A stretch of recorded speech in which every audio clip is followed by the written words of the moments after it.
জামাত থাকতে আওয়ামী লীগের আর প্রয়োজন নাই। আমি জামাত ইসলামকে ধন্যবাদ জানাই যে তারা আসলে আওয়ামী শূন্যতা তারা পূরণ করতে পেরেছে এবং আওয়ামী লীগের যে চরিত্র সেটা জামাত পুরোপুরি রপ্ত করতে পেরেছে। জামাত ইসলাম নাকি আওয়ামী লীগ হয়ে গিয়েছে, অথচ সে নিজেই একজন আওয়ামী লীগ ছিল।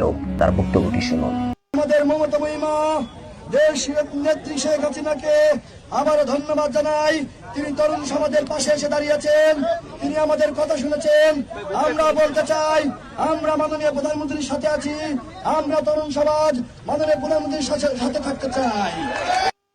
এই রাশেদ প্রধানই আবার বিএনপির খালেদা জিয়াকে তেল মেরে জামাতকে ঠেকাতে চেয়েছিল, এমনকি তিনি এখনো পর্যন্ত বিএনপির এমপি। দেখুন, দেশনেত্রী বেগম খালেদা জিয়া সাথে রেখে জামাত ইসলামকে মানুষ করার চেষ্টা করেছিলেন, কিন্তু জামাত ইসলাম তো আসলে মানুষ হওয়ার নয়। এই জন্য আমি গত কাল বলেছি যে জামাত ইসলাম একটা অমানুষের দল, যারা স্বাধীনতা সার্বভৌম।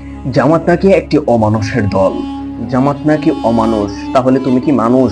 তুমি তো তেলবাজ, তুমি তো মুনাফেক। এই দলে যাওয়া একবার, ওই দলে যাওয়া একবার। আগে তোমার চরিত্র ঠিক করো, তারপর মানুষের চরিত্র নিয়ে কথা বলতে আইসো।